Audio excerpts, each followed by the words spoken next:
Hello, আজকের ভিডিওতে দেখব 10টি ইংরেজি ও বাংলা দেশি মাছের নাম। চলুন তাহলে দেখে নেওয়া যাক।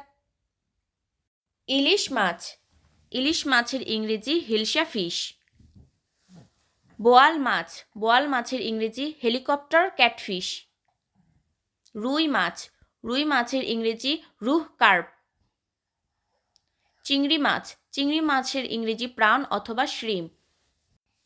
কাচকি মাছ। কাচকি মাছের ইংরেজি কোরিকা সুবর্ণা ফিশ। পুঁটি মাছ। পুঁটি মাছের ইংরেজি স্মল ফ্রাই। কই মাছ। কই মাছের ইংরেজি আনাবাস ফিশ। পাবদা মাছ। পাবদা মাছের ইংরেজি বাটার ক্যাটফিশ। পাঙ্গাস মাছ। পাঙ্গাস মাছের ইংরেজি ইয়েলোটেল ক্যাটফিশ। চিতল মাছ। চিতল মাছের ইংরেজি ফ্ল্যাট ফিশ।